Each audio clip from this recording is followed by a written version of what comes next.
Part 1. The Dreamer's Struggle. In the heart of a small village in West Africa, a young boy named Kwame lived with a fierce passion for football. His world was simple: dirt roads, tall grass fields, and the endless sky above.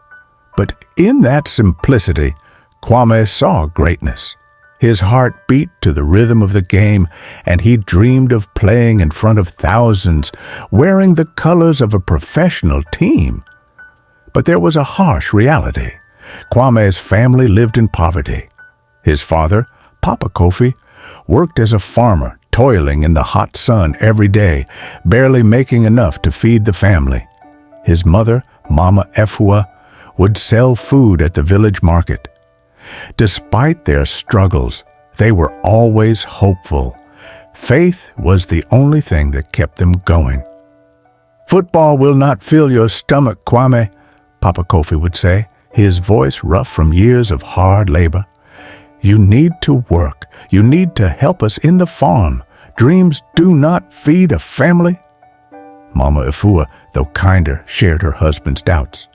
"You have the gift, my son, but I want you to remember, life is about survival, not dreams. Be careful. Don't let it distract you from what really matters." But Kwame's spirit couldn't be broken. Every day, after helping his parents with chores, he would sneak away with a worn-out ball. He didn't have a proper field, but the dirt road near the village was his sanctuary. He practiced his dribbling, his passing, and his shots, using the old brick wall as a goalpost. The other kids laughed, calling him the Dreamer, but Kwame didn't mind. His heart was on fire.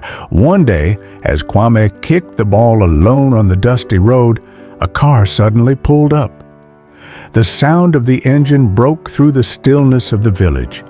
A man in a suit stepped out. He was tall with sunglasses, and he looked important. "Hey, you, kid," the man called. "You play football?" Kwame's heart skipped a beat. "Yes, sir," he replied, barely believing his luck. The man walked over, inspecting Kwame's skills with a keen eye. "I've been watching you. I'm Coach Kofi, a scout for a football academy in Accra. You have raw talent. Ever thought of training at a real academy?" Kwame's heart raced. Accra, the city, was the place where dreams like his came true. But he couldn't imagine leaving his family. I want to, but my parents don't have money for that, and they don't believe in football," Kwame said, his voice tinged with sadness. Coach Kofi smiled.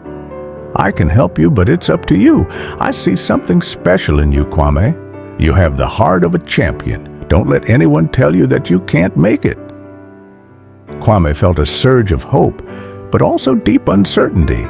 He didn't know if his parents would support him, and he feared the rejection. That evening, Kwame gathered his courage and told his parents about the opportunity. But when he finished speaking, Papa Kofi's face darkened. "This is foolishness," he shouted. "We can't waste money on a dream. You're staying here, working with me. The farm is what puts food on the table, not some ball." Mama Efua's eyes filled with tears. "My son, we cannot afford that.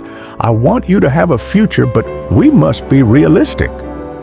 Kwame stood in silence, crushed.